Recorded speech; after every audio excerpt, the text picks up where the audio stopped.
Halo, welcome back to my YouTube channel Garasi Mobil Bekas. Pada konten kali ini kita nggak akan ke jalanan dulu karena pandemi COVID-19, boys.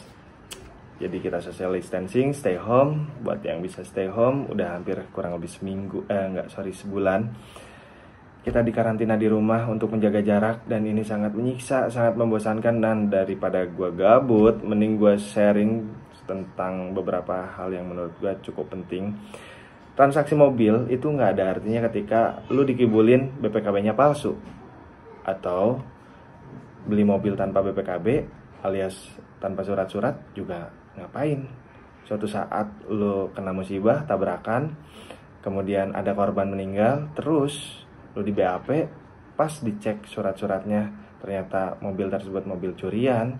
Nah, lu bisa dituntut juga untuk sebagai penadah atau yang lain-lainnya ya. Jadi nggak perlu deh gara-gara Honda Jazz GK5 harganya 190 juta terus lu beli 90 juta doang, tapi lu tahu nggak ada surat-suratnya, ya buat apa juga. Suatu saat kita nggak pernah tahu apesnya di mana gitu kan. Nah, terus beli mobil juga nggak semuanya orang bisa beli mobil baru, khususnya mobil bekas. Dan beli mobil bekas juga kalian nggak semuanya berkesempatan untuk melakukan transaksi di dealer yang menurut kalian trust, dengan profile yang cukup enak gitu kan. Ada kalanya kita beli mobil tuh di showroom yang pelayanannya kurang cukup baik, kemudian juga negosiasinya penuh dengan tendensius, atau juga belinya di perorangan yang kita nggak tahu nih orangnya bisa dipercaya atau enggak, lagi ngibulin atau enggak gitu kan. Kita nggak pernah tahu. Kita ya udahlah, mitigasi men. Kita harus punya ilmunya. Gua mau sharing ke teman-teman semuanya. Di sini mitigasi pertama adalah BPKB. Biasanya cover simpulnya itu dia ada motifnya. Ada motifnya. Kemudian isi kertasnya itu kayak kertas uang gitu loh, bertekstur. Nah, mitigasi kedua, selain dari kita raba-raba ya isi kertas dan cover bukunya, nah yang kedua ini ada beberapa yang ditempelin stiker hologram. Di antaranya di setiap samping ini, setiap samping bukunya, satu halaman gitu ya. Kalian pastiin deh ada stiker hologramnya. Sampai di sini stiker hologram di depan. Ini khusus BPKB tahun 2010 ke atas ya. Dia ada stiker hologram di sini. Ada tulisan BPKB, kemudian juga ada tulisan lambang Polri. Ini depan belakang men. Di belakang juga harusnya ada. Nih, di sini. Terus ada hologramnya lagi di sini. Oh, ini udah ditempelin. Kalau yang nggak ditempelin mungkin kayak gini ya, yang belum ditempelin biasanya. Nah, masih berbentuk stiker yang belum ditempelin. Oke, ada hologramnya lengkap ya.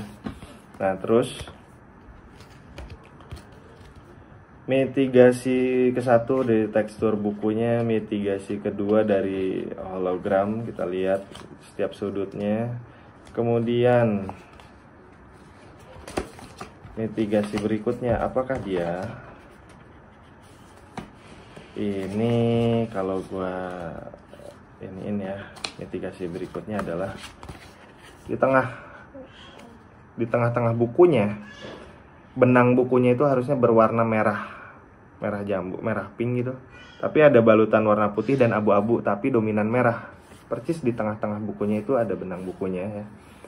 Setiap ininya itu ada benang bukunya, warnanya mesti warna merah. Kalau kalian waktu pas zaman sekolah dulu yang buat buku buat ngumpulin tugas, kumpulin anak-anak di kertas selembar di tengah-tengah gitu kan. Kita nyambutnya di tengah-tengah kan. Nah, biasanya di sini tuh cuman 2. Kalau ini full dari atas sampai bawah. Nanti gue detailnya videoin juga. Warnanya mesti warna merah. Kemudian sini yang. Kemudian kalau kalian teman-teman yang belinya perorangan, bukan seperti gua untuk showroom gitu kan, gak mungkin juga bawa sinar ultraviolet. Nah, cukup pakai ini aja sih, pakai lampu, terus kita senterin. Kelihatan nggak ya? Nanti detailnya deh, nanti detailnya. Nah, kita senterin di setiap lembar itu. Biasanya ada 3 logo, ada 3 lambang yang tembus. Ada lambang polisi, terus lambang apa gue nggak ngerti. Ada 3 biasanya per halaman, ya kan? Kalau tembus aman.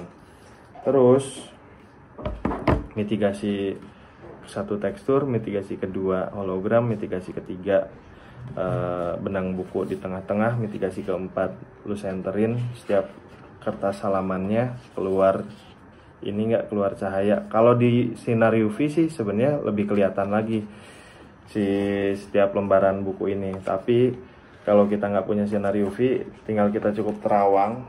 Kalau nggak cukup diterawang karena gelap, lagi di ruangan yang gelap, tinggal kita tembakin pakai senter guys.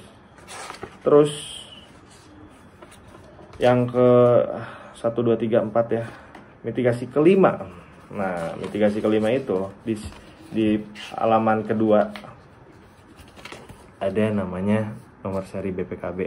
Biasanya nomor M03 dan bla bla bla sampai halaman terakhir. Nah, ini dari halaman 1 sampai terakhir tuh ada terus, nempel terus si ininya, si nomor BPKB-nya.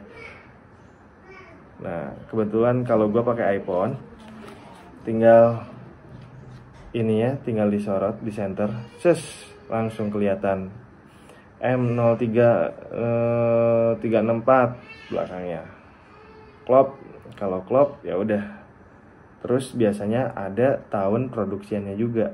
Kalau di sini tahun 2015, kalau di web juga 2015 persis ya. Nah, kalau untuk kalian yang pakai Android itu bisa dengan teman-teman ngedownload di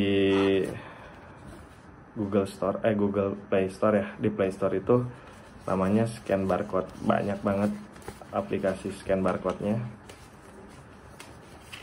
So, udah sih itu aja yang bisa gue sharing ke teman-teman tentang memitigasi BPKB kalian asli atau palsu. Jadi gak perlu tergiur dengan murahnya harga mobil yang setengah dari harga mobil pasaran. Tapi kalau nggak ada BPKB-nya, kita nggak pernah tahu apesnya bakal di mana. Tahu-tahu ada korban, terus yang melibatkan dengan mobil kita. Kemudian ada olah TKP dari kepolisian yang menyebabkan kita juga ikut di BAP. Dan setelah diidentifikasi, ternyata mobilnya kalau bodong, itu kita bisa kena juga men. Nah, itu kejadian teman gue pernah ada menyaksikan orang yang seperti itu. Jadi nggak perlu deh. Dan untuk teman-teman yang mau beli mobil bekas juga, kalian mesti pastiin bisa memitigasi BPKB atau surat-surat kendaraan kalian itu asli atau enggak. Karena ketika mobil kalian beli dengan harga pasaran dan ternyata BPKB-nya palsu, udah jelas tuh 5 tahun ketika nopol hair registrasi nopol itu nggak akan bisa. Karena kalian mesti balik lagi ke Samsat induk untuk melakukan perpanjangan dan BPKB-nya itu disetorin. Nah, kalau BPKB-nya bermasalah, udah pasti itu nggak akan bisa diperpanjang.